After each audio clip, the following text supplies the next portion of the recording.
ಪ್ರಿಯ ಸಹೋದರ, ಪ್ರಿಯ ಸಹೋದರಿಯೇ, ನಮ್ಮ ಒಂದೇ ಒಂದು ಉದ್ದೇಶ, ಹೇಗಾದರೂ ನಾವು ಪರಲೋಕ ರಾಜ್ಯದಲ್ಲಿ ಸೇರಬೇಕು. ಎಲ್ಲರೂ ಪರಲೋಕ ರಾಜ್ಯಕ್ಕೆ ಹೋಗ್ತಾರಾ ಗೊತ್ತಿಲ್ಲ.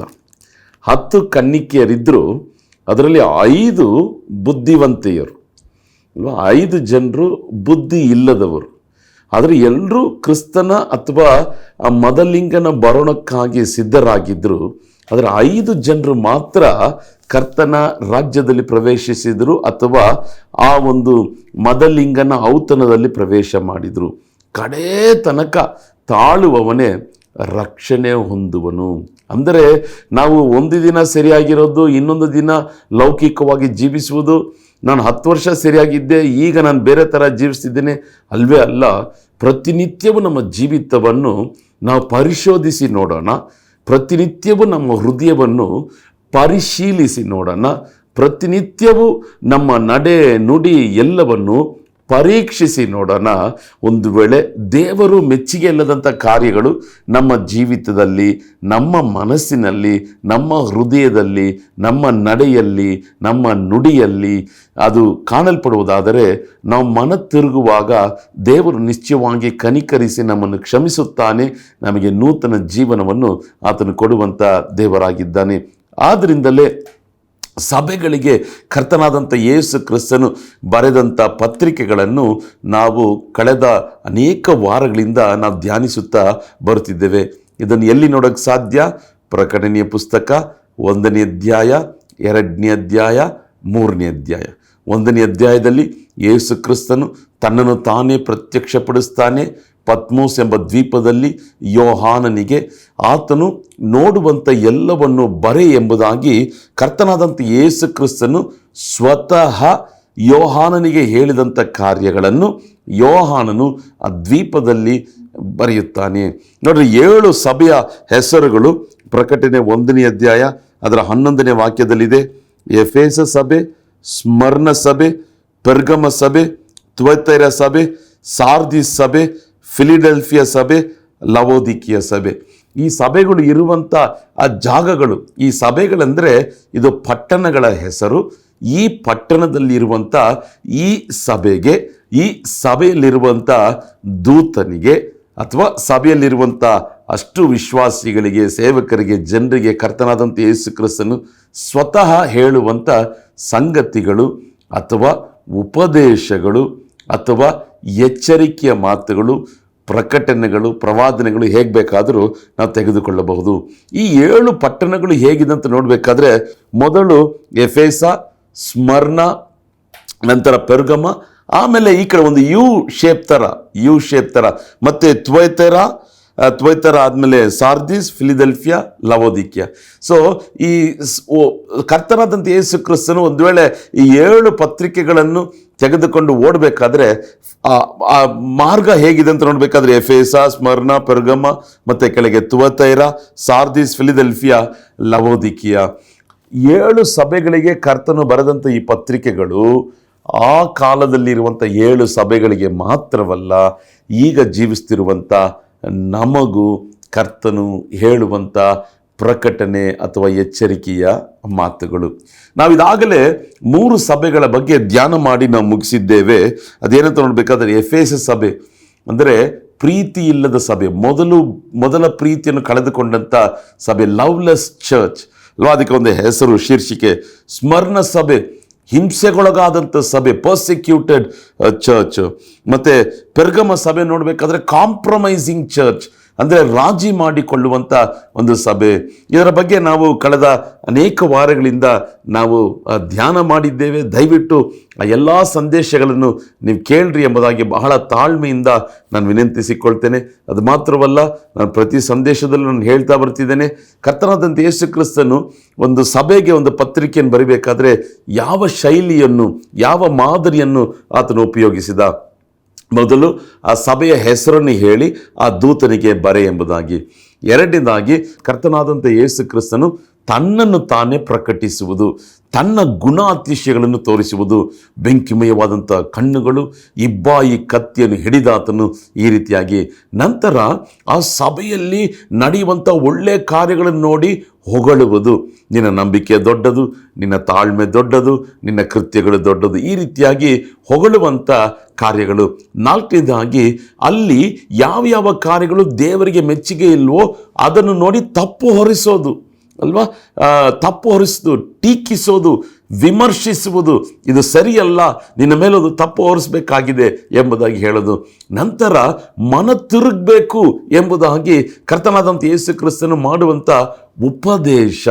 ನಂತರ ಕರ್ತನು ಹೇಳ್ತಿದ್ದಾನೆ, ಯಾರೆಲ್ಲ ಜಯ ಹೊಂದುತ್ತಾನೋ ಅವನಿಗೆ ದೇವರು ಕೊಡುವಂಥ ಕೊಡುಗೆ, ಬಹುಮಾನದ ಬಗ್ಗೆ ಬರೆಯಲ್ಪಟ್ಟಿದೆ. ಮತ್ತು ಎಲ್ಲ ಸಭೆಗಳಿಗೆ ಬರಿಬೇಕಾದ್ರೆ ಕರ್ತನಾದಂಥ ಯೇಸು ಕ್ರಿಸ್ತನು ಹೇಳುವಂಥ ಕಾರ್ಯ, ಕಿವಿಯುಳ್ಳವನು ಸಭೆಗಳಿಗೆ ದೇವರಾತ್ಮನು ಹೇಳುವುದನ್ನು ಕೇಳಿಸಿಕೊಳ್ಳಲಿ ಎಂಬುದು. ಈ ಮಾಡೆಲ್, ಲೆಟರ್ ರೈಟಿಂಗ್ನ ಈ ಮಾಡೆಲಲ್ಲಿ ಕರ್ತನಾದಂಥ ಯೇಸು ಕ್ರಿಸ್ತನು ಉಪಯೋಗ ಮಾಡಿದ್ದಾನೆ. ಈಗ ನಾವು ಧ್ಯಾನ ಮಾಡುವಂಥ ಸಭೆ ತುವತ್ತೈರ ಸಭೆ. ಎಫೆಸ, ಸ್ಮರ್ನ, ಪೆರ್ಗಮ 3 ಸಭೆಗಳನ್ನು ನಾವು ಧ್ಯಾನ ಮಾಡಿದ್ದೆವು. ಈಗ 7 ಸಭೆಗಳಲ್ಲಿ ಮಧ್ಯಭಾಗದಲ್ಲಿ ಬಂದಿರುವಂಥ ಒಂದು ಸಭೆ. ಇದು ಏನಂತ ಸಭೆ ನೋಡಬೇಕಾದ್ರೆ, ಇದು ತುವತ್ತೈರ ಆ ಪಟ್ಟಣದಲ್ಲಿರುವಂಥ ಸಭೆ. ಇದಕ್ಕೆ ಒಂದು ಹೆಸರು ಕೊಡಲ್ಪಟ್ಟಿದೆ. ಇದು ಏನಂತ ನೋಡ್ಬೇಕಾದ್ರೆ ದ ಕರಪ್ಟ್ ಚರ್ಚ್, ಅಂದರೆ ಭ್ರಷ್ಟಾಚಾರವು ಇರುವಂಥ ಒಂದು ಸಭೆ, ದೇವರಿಗೆ ಮೆಚ್ಚುಗೆಲ್ಲದಂಥ ಭ್ರಷ್ಟಾಚಾರವು ಮಾಡುವಂಥ ಒಂದು ಸಭೆ. ಈ ಸಭೆ ಬಗ್ಗೆ ಎಲ್ಲಿ ಬರೆಯಲ್ಪಟ್ಟಿದೆ? ಪ್ರಕಟಣೆ 2ನೇ ಅಧ್ಯಾಯ 18ರಿಂದ 29 ತನಕ. ನೋಡ್ರಿ, ಅನೇಕ ವಾಕ್ಯಗಳು, ಹೆಚ್ಚು ಕಮ್ಮಿ ಒಂದು 11-12 ವಾಕ್ಯಗಳು ಈ ಒಂದು ಪತ್ರಿಕೆಗೆ ಕರ್ತನಾದಂಥ ಯೇಸು ಕ್ರಿಸ್ತನು ಬರಿಬೇಕಾದ್ರೆ ಇದೊಂದು ದೊಡ್ಡ ಪತ್ರಿಕೆ. ನಾವು ಧ್ಯಾನ ಮಾಡಿದಂಥ ಆ 3 ಪತ್ರಿಕೆಗಳು ನೋಡಬೇಕಾದ್ರೆ 6 ವಾಕ್ಯ, 5 ವಾಕ್ಯ, 7 ವಾಕ್ಯ ಆ ಥರ ಇರ್ತಿತ್ತು. ಇದು ಹೇರಾಳವಾದಂಥ ವಾಕ್ಯಗಳಿರುವಂಥ ಒಂದು ಪತ್ರಿಕೆ, ತುವತ್ತೈರ ಪಟ್ಟಣದಲ್ಲಿರುವಂಥ ಪತ್ರಿಕೆ. ಇದನ್ನು ನಾವು ಇವತ್ತು ಧ್ಯಾನ ಮಾಡಲು ಶುರು ಮಾಡೋಣ.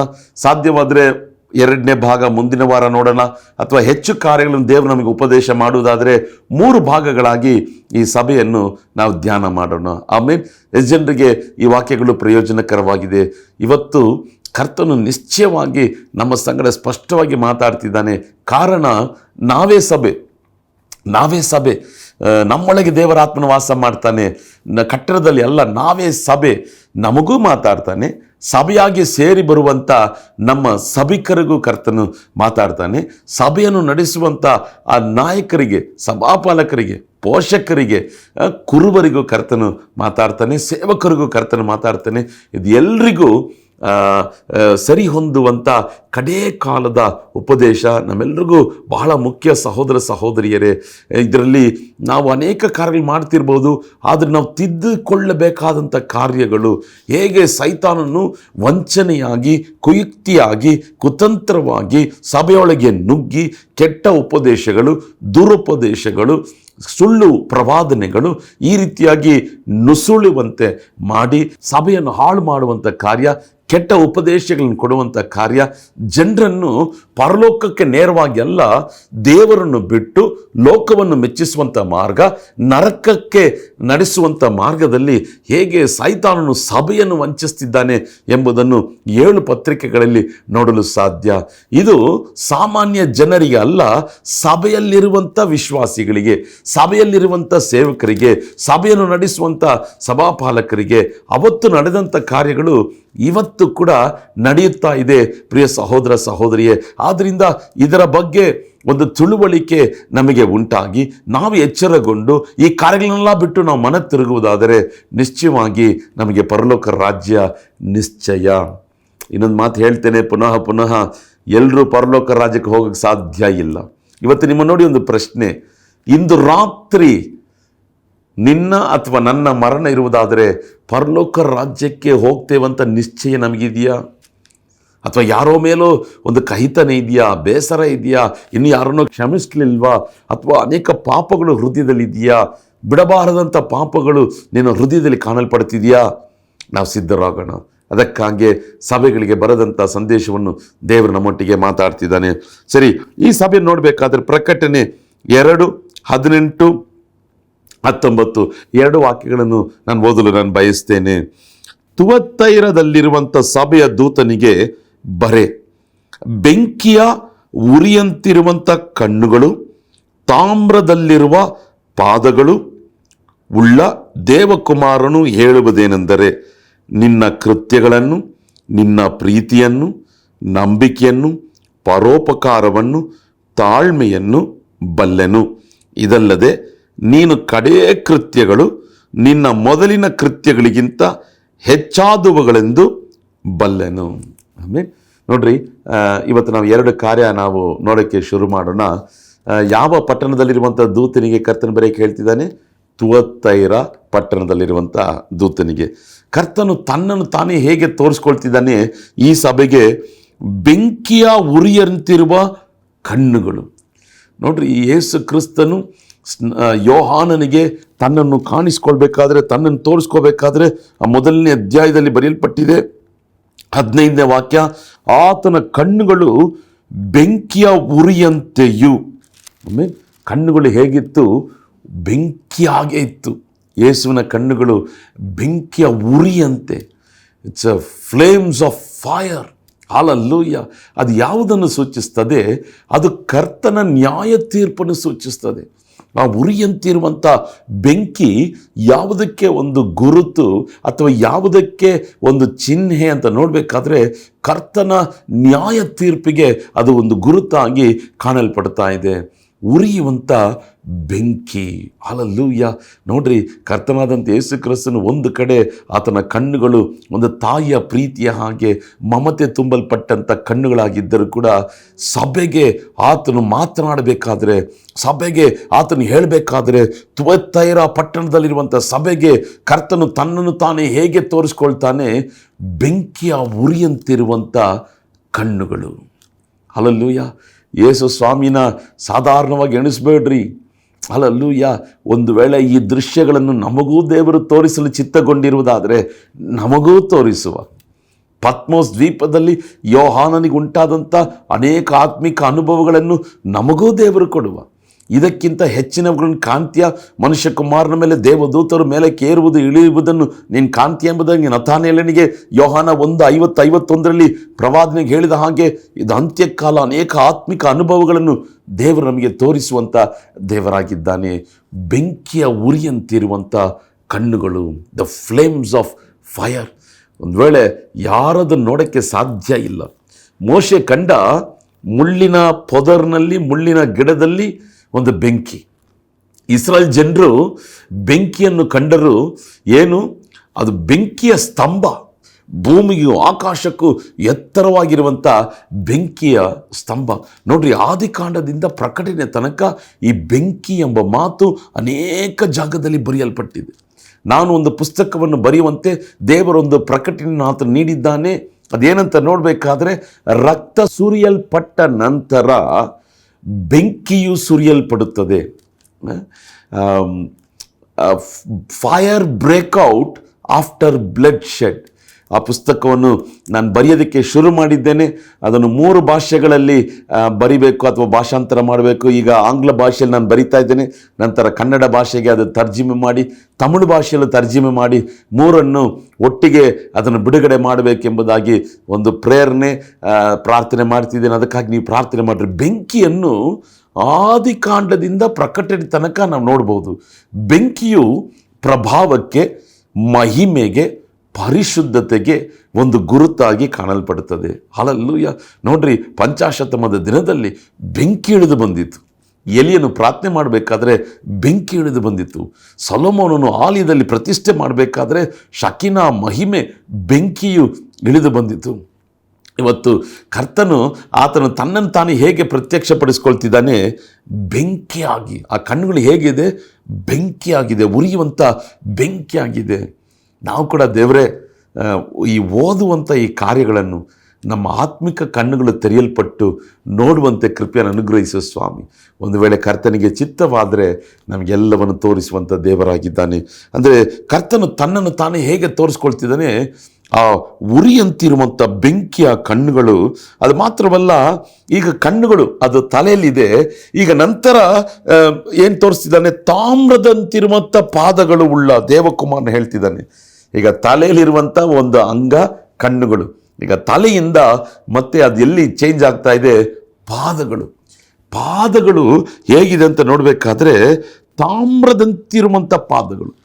ಇದನ್ನೇ ನಾವು ಪ್ರಕಟಣೆ 1:15 ಓದಬೇಕಾದ್ರೆ ವಾಕ್ಯ ಹೇಳ್ತದೆ, ಆತನ ಪಾದಗಳು ಕುಳುಮೆಯಲ್ಲಿ ಕಾಯಿಸಿದ ತಾಮ್ರದಂತೆಯೂ. ಆಮೇನ್. ಕುಳುಮೆಯಲ್ಲಿ ಕಾಯಿಸಿದಂಥ ತಾಮ್ರದಂತೆಯೂ. ಇಲ್ಲಿ ವಾಕ್ಯ ಹೇಳ್ತದೆ, ಆತನ ಕಣ್ಣುಗಳು ಬೆಂಕಿಯ ಹಾಗೆ ಉರಿ, ತಾಮ್ರಗಳು ಪಾದಗಳು ತಾಮ್ರದಂತಿದೆ, ಕುಳುಮೆಯಲ್ಲಿ ಕಾಯಿಸಿದಂಥ ತಾಮ್ರದಂತಿದೆ. ಅದು ದೇವರ ಪರಿಶುದ್ಧತೆಯನ್ನು ಸೂಚಿಸ್ತದೆ. ಆಮೇಲೆ ದೇವರ ಪಾದಗಳು ತಾಮ್ರದಂತಿರುವಂಥ ಪಾದಗಳು, ಪುನಃ ಕುಳುಮಿಯಲ್ಲಿ ಕಾಯಿಸಿದಂಥ ಆ ಪಾದಗಳು, ಅದು ಬೆಂಕಿಗೆ ಸಮ. ಅದು ದೇವರ ಪರಿಶುದ್ಧತೆಯನ್ನು ಸೂಚಿಸುವಂಥದ್ದಾಗಿ ಕಾಣಲ್ಪಡ್ತದೆ. ನಮ್ಮ ದೇವರು ಮಹಿಮೆಯ ಅರಸನು, ಮಹಿಮೆಯ ರಾಜನು, ಪ್ರಭಾವದ ರಾಜನು. ಆತನ ಹಾಗೆ ಲೋಕದಲ್ಲಿ ಯಾರೂ ಇಲ್ಲ. ನಾನು ಅನೇಕ ಜಾಗಗಳಿಗೆ ಹೋಗಬೇಕಾದ್ರೆ ತಮ್ಮ ತಮ್ಮ ದೇವರುಗಳನ್ನು ಲೈಟ್ ಹಾಕಿ ಪ್ರಭಾವಗೊಳಿಸ್ತಾರೆ ಅಲ್ವಾ. ಕಣ್ಣುಗಳಿಗೆ ಲೈಟು, ಕಾಲುಗಳಿಗೆ ಲೈಟು, ತಲೆಗೆ ಲೈಟು. ತಮ್ಮ ದೇವರು ಪ್ರಕಾಶವುಳ್ಳವರು ಎಂಬುದನ್ನು ತೋರಿಸುವುದಕ್ಕಾಗಿ ಈ ಲೋಕದಲ್ಲಿರುವಂಥ 1000 ವಾಟ್ಸ್ ಬಲ್ಬ್ಗಳು, 10,000 ವಾಟ್ಸ್ ಕಲರ್ ಲೈಟ್ಗಳು. ಅದರ ಸತ್ಯವೇದದಲ್ಲಿ ಓದುವಂಥ ನಮ್ಮ ಯೇಸು ಕ್ರಿಸ್ತನು ಆತನೇ ಬೆಳಕಾಗಿದ್ದಾನೆ, ಆತನೇ ಬೆಳಕಾಗಿದ್ದಾನೆ. ಆತನ ಕಣ್ಣುಗಳು ಉರಿಯಂತಿರುವಂಥ ಬೆಂಕಿ ಹಾಗೆ ಇದೆ. ಸಾಧಾರಣವಾಗಿ ಎಣಿಸ್ಬೇಡ, ಯೇಸುವನ್ನು ಸಾಧಾರಣವಾಗಿ ಎಣಿಸ್ಬೇಡ. ಆತನ ಪಾದಗಳು ಕುಳುಮಿಯಲ್ಲಿ ಕಾಯಿಸಿದಂಥ ತಾಮ್ರದಂತಿದೆ. ಆತನು ನ್ಯಾಯ ತೀರ್ಪು ಕೊಡುವಂಥ ದೇವರು. ಅದು ಮಾತ್ರವಲ್ಲ, ಆತನು ಪರಿಶುದ್ಧವುಳ್ಳ ದೇವರು. ಯೇಸುನ ಹಾಗೆ ಪರಿಶುದ್ಧವುಳ್ಳ ಯಾರಿದ್ದಾರೆ? ನಾನು ಚಾಲೆಂಜ್ ಮಾಡ್ತೇನೆ. ಆಮೇಲೆ ಕೆಲವೊಂದು ಸಿನಿಮಾಗಳು ಬಂದಿದೆ, ಸ್ವಾಮಿ ಮಗ್ದಲೇನ ಮರಿಲೊಟ್ಟಿಗೆ ತಪ್ಪು ಮಾಡ್ದ, ಅದಾಯಿತು, ಇದಾಯಿತು, ಎಲ್ಲ ಸುಳ್ಳಿನ ಕಥೆಗಳು. ಈ ಸತ್ಯವೇದ ಪುಸ್ತಕ, ಇದು ಸತ್ಯವೇದ ಪ್ರಿಯರಾದವರೇ. ಯೇಸುವಿನ ಜನನ ಪರಿಶುದ್ಧತೆ, ಯೇಸುವಿನ ಬೆಳವಣಿಗೆ ಪರಿಶುದ್ಧತೆ, ಯೇಸುವಿನ ಜೀವನ ಪರಿಶುದ್ಧತೆ, ಯೇಸುವಿನ ಪ್ರಸಂಗ ಪರಿಶುದ್ಧತೆ, ಯೇಸುವಿನ ಮಾತು ಪರಿಶುದ್ಧತೆ, ಯೇಸುವಿನ ನಡೆ ಪರಿಶುದ್ಧತೆ, ಯೇಸುವಿನ ರಕ್ತ ಪರಿಶುದ್ಧತೆ. ಆತನು ಕಲ್ವಾರಿ ಶಿಲುಬೆಯಲ್ಲಿ ಸುರಿಸಿದಂಥ ಪ್ರತಿ ತೊಟ್ಟು ಹನಿ ರಕ್ತವು ಪರಿಶುದ್ಧತೆ. ಆತನು ಪರಿಶುದ್ಧವುಳ್ಳ ದೇವರು. ಆತನ ಲೋಕದಲ್ಲಿ ಜೀವಿಸಬೇಕಾದ್ರೆ ಅಂತ ಹೇಳ್ತಾನೆ, ನನ್ನ ಹತ್ರ ಏನಾದರೂ ತಪ್ಪಿದೆಯಾ ಕಂಡಿಡಿರಿ. ನನ್ನ ಹತ್ರ ಏನಾದರೂ ತಪ್ಪಿದೆಯಾ ಕಂಡಿಡಿರಿ. ಈ ಲೋಕದಲ್ಲಿರುವಂಥ ಜನರುಗಳು ನಾನಾ ರೀತಿಯಾದಂಥ ಸಿನಿಮಾಗಳನ್ನು ಮಾಡಿ, ಪುಸ್ತಕಗಳನ್ನು ಬರೆದು ಯೇಸುವಿನ ಪರಿಶುದ್ಧತೆಯನ್ನು ಕೆಡಿಸೋದಕ್ಕೆ ಅನೇಕ ಪ್ರಯತ್ನಗಳನ್ನು ಪಟ್ಟರು ಕೂಡ ಅದು ಎಲ್ಲವೂ ಸುಳ್ಳಿನ ಕತೆ. ಯಾಕಂದರೆ ಬೈಬಲಲ್ಲಿ ಬರೆಯಲ್ಪಟ್ಟಿರುವುದೇ ಜೀವವುಳ್ಳ ದೇವರ ವಾಕ್ಯ. ಈ ವಾಕ್ಯ ಹೇಳ್ತದೆ, ಆತನು ಪರಿಶುದ್ಧವುಳ್ಳ ದೇವರು. Jesus Christ is a holy God. is a holy God. The God whom you worship, is he a holy God? The God whom I preach is a holy God. ಆತನು ಪರಿಶುದ್ಧವುಳ್ಳ ದೇವರು. ಕಾರಣ ಸತ್ಯವೇದ ಪುಸ್ತಕ ಆ ರೀತಿಯಾಗಿ ಹೇಳ್ತದೆ, ಅದನ್ನು ನಾವು ನಂಬ್ತೇವೆ. ನಮ್ಮ ಯೇಸು ಪರಿಶುದ್ಧವುಳ್ಳವನು. ಹಲ್ಲೆಲೂಯಾ. ಸೊ ಆತನು ನ್ಯಾಯ ತೀರ್ಪು ಕೊಡುವಂಥ ದೇವರು, ಆತನು ಪರಿಶುದ್ಧವುಳ್ಳ ದೇವನು. ಈ ರೀತಿಯಾಗಿ ತನ್ನನ್ನು ತಾನೇ ಪ್ರಕಟಿಸಿ ಹೇಳುವುದೇನೆಂದರೆ, ಈಗ ಸಭೆಯಲ್ಲಿರುವಂಥ ಒಳ್ಳೆ ಕಾರ್ಯಗಳನ್ನು ದೇವರು ಹೇಳ್ತಿದ್ದಾರೆ. ನೋಡ್ರಿ, ನಿನ್ನ ಕೃತ್ಯಗಳನ್ನು ಬಲ್ಲೆನು. ನೋಡ್ರಿ, ಈ ಕಳೆದ 3 ಸಭೆಗಳನ್ನು ಧ್ಯಾನ ಮಾಡಬೇಕಾದ್ರೆ ಕರ್ತನ ಹೇಳ್ತಿದ್ದಾನೆ, ಐ ನೋ, ಬಲ್ಲೆನು. ಸಹೋದರ, ನಿನ್ನ ಸಭೆಯಲ್ಲಿ ನೀನು ಮಾಡುವಂಥ ಸೇವೆ ಕರ್ತನು ಬಲ್ಲೆನು. ನೀನು ಮ್ಯೂಸಿಕ್ ಪ್ಲೇ ಮಾಡ್ಬೋದು, ನೀನು ಭಾಷಾಂತರಗಾರನಾಗಿರ್ಬೋದು, ಅಥವಾ ನೀನು ಗುಡಿಸುವವನಾಗಿರ್ಬೋದು, ಚೇರ್ ಹಾಕುವವನಾಗಿರ್ಬೋದು, ಸೌಂಡ್ ಸಿಸ್ಟಮ್ ಸೆಟ್ ಮಾಡುವವನಾಗಿರ್ಬೋದು, ಕ್ಯಾಮ್ರಾ ಶೂಟ್ ಮಾಡೋವನ ಇರ್ಬೋದು, ಅಥವಾ ಬರೋರನ್ನ ವೆಲ್ಕಮ್ ಮಾಡುವವನಾಗಿರ್ಬೋದು. ಯಾರೇ ಆಗಿರು, ನಿನ್ನ ಕೃತ್ಯಗಳನ್ನು ಕರ್ತನು ಬಲ್ಲನು. ನೀನು ಮಾಡುವಂಥ ಒಂದೊಂದು ಕಾರ್ಯವನ್ನು ಕರ್ತನು ಬಲ್ಲನು. ಈಗ ಈ ಸಭೆಗೆ ದೇವರು ಹೊಗಳುವಂಥ ಕಾರ್ಯಗಳನ್ನು ನೋಡ್ರಿ, ಒಂದು ದೊಡ್ಡ ಪಟ್ಟಿಯಲ್ಲೇ ಇದೆ. ನಿನ್ನ ಕೃತ್ಯಗಳನ್ನು ಬಲ್ಲೆನು. ನಾವು ದೇವರಿಗಾಗಿ ಮಾಡುವಂಥ ಒಂದೊಂದು ಕೃತ್ಯಗಳನ್ನು ಕರ್ತನು ಬಲ್ಲನು. ಓಕೆ, ಈಗ ನಾವು ಮೇ ತಿಂಗಳಲ್ಲಿ ಬಂದಿದ್ದೇವೆ. 4 ತಿಂಗಳುಗಳು ದೇವರ ರಾಜ್ಯಕ್ಕಾಗಿ ನಾವು ಯಾವ ಕೃತ್ಯಗಳನ್ನು ಮಾಡಿದ್ದೇವೆ? ಸ್ವಲ್ಪ ಯೋಚನೆ ಮಾಡಿ ನೋಡೋಣ. ಈಗ ಈ ವರ್ಷದ 2026 ಜನವರಿಯಿಂದ 4 ತಿಂಗಳುಗಳು ನಾವು ದೇವರಿಗಾಗಿ ಯಾವ ಕೃತ್ಯಗಳನ್ನು ನಾವು ಮಾಡಿದ್ದೇವೆ? ನಾವು ಸಭೆಗೆ ಹೋಗಿ ಬರೋದೇ ದೊಡ್ಡ ವಿಷಯ ಅಂತ ನಾವು ಯೋಚನೆ ಮಾಡ್ತಿದ್ದೇವೆ. ಪ್ರಿಯ ಸಹೋದರ, ಈ ಸಭೆಯವರು ಅನೇಕ ಕೃತ್ಯಗಳನ್ನು ಮಾಡ್ತಿದ್ರು, ನಾವು ಕೂಡ ಅನೇಕ ಕೃತ್ಯಗಳನ್ನು ಮಾಡಬೇಕು. ಒಂದು ವೇಳೆ ಈ ಬೇಸಿಗೆ ಕಾಲದಲ್ಲಿ ನೀರು ಇಲ್ಲದವರಿಗೆ ನೀರು ಕೊಡ್ರಿ, ಜ್ಯೂಸ್ ಕೊಡ್ರಿ. ಟ್ರಾಫಿಕ್ ಪೊಲೀಸ್ ಅಲ್ಲಿ ನಿಂತಿದ್ದಾರಲ್ಲ, ಪಾಪ ಕಷ್ಟಪಡ್ತಿದ್ದಾರೆ, ಜ್ಯೂಸ್ ಕೊಡ್ರಿ, ಯೇಸುವಿನ ನಾಮದಲ್ಲಿ ಅವರನ್ನು ಆಶೀರ್ವದಿಸಿರಿ. ಬೀದಿಯಲ್ಲಿ ಕೂತಿರುವಂಥ ಬಡಪಾಯಿಗಳಿಗೆ ಊಟವನ್ನು ಕೊಡ್ರಿ. ಅಥವಾ ಕಾರಲ್ಲಿ ಒಂಟಿಯಾಗಿ ಹೋಗ್ತಿರೋದಾದ್ರೆ 4 ಜನರನ್ನ ಡ್ರಾಪ್ ಮಾಡಿ, ಅಥವಾ ಬೈಕಲ್ಲಿ ಒಂಟಿಯಾಗಿ ಹೋದರೆ ಒಬ್ಬರನ್ನ ಕರ್ಕೊಂಡೋಗಿ ಡ್ರಾಪ್ ಮಾಡಿ. ಏನೋ ಒಂದು ಈಗ ಮುಂದಿನ ತಿಂಗಳು ಅನೇಕ ಜನರಿಗೆ ಫೀಸ್ ಕಟ್ಟಬೇಕಾಗಿದೆ, ಸಹಾಯ ಮಾಡಿರಿ, ಏನಾದರೂ ಮಾಡಿರಿ. ಯೇಸುವಿನ ನಾಮದಲ್ಲಿ ಕೃತ್ಯಗಳು.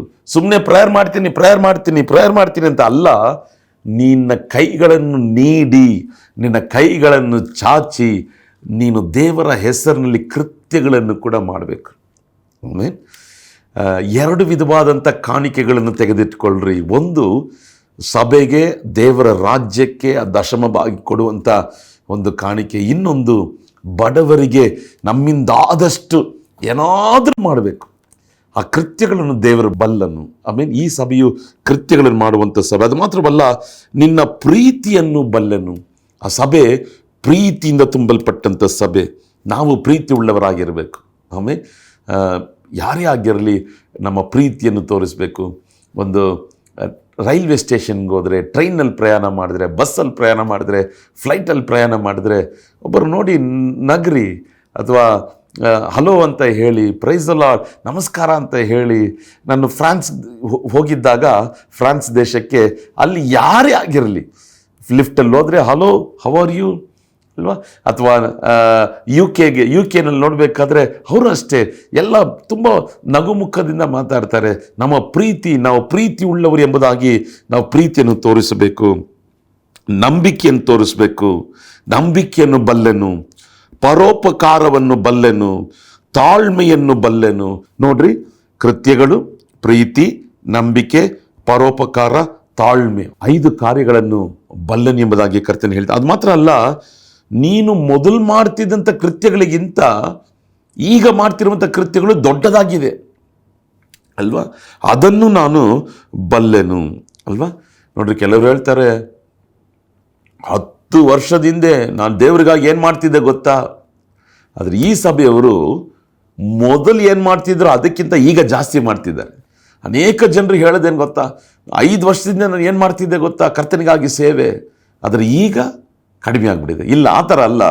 ನಾವು ಮೊದಲು ಮಾಡಿದಕ್ಕಿಂತ ಹೆಚ್ಚಾದಂಥ ಸೇವೆ ಮಾಡಬೇಕು, ಹೆಚ್ಚಾದಂಥ ಕೃತ್ಯಗಳನ್ನು ಮಾಡಬೇಕು, ಹೆಚ್ಚಾದಂಥ ಪರೋಪಕಾರಗಳು ಮಾಡಬೇಕು, ಹೆಚ್ಚಾದಂಥ ಸಹಾಯ ಮಾಡಬೇಕು, ಹೆಚ್ಚಾದಂಥ ಸುವಾರ್ತೆಯನ್ನು ಸಾರಬೇಕು, ಹೆಚ್ಚಾಗಿ ಬಡವರಿಗೆ ಸಹಾಯ ಮಾಡಬೇಕು.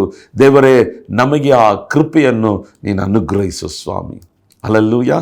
ಸೊ ಈ ಸಭೆಯವರು ಕೃತ್ಯಗಳು, ಆ ಕೃತ್ಯಗಳು ಹೇಗಿತ್ತು? ಮೊದಲಿಗಿಂತ ಕಡೆ ಕೃತ್ಯಗಳು ಹೆಚ್ಚಾಗಿತ್ತು. ಮೊದಲಿಗಿಂತ ಈಗ ಮಾಡ್ತಿರುವಂಥ ಕೃತ್ಯಗಳು ಹೆಚ್ಚಾಗಿತ್ತು. ಒಂದು ಉದಾಹರಣೆಗೆ ಹೇಳ್ತೇನೆ. ಹೋದ ವರ್ಷ ಯಾರೋ ಒಬ್ಬರಿಗೆ 1000 ರೂಪಾಯಿ ಸಹಾಯ ಮಾಡ್ತಿದ್ರಿ.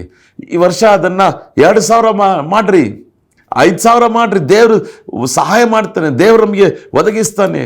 ಕಳೆದ ವರ್ಷ 2 ಎಜುಕೇಷನ್ಗೆ ಸಹಾಯ ಮಾಡಿದ್ರಿ.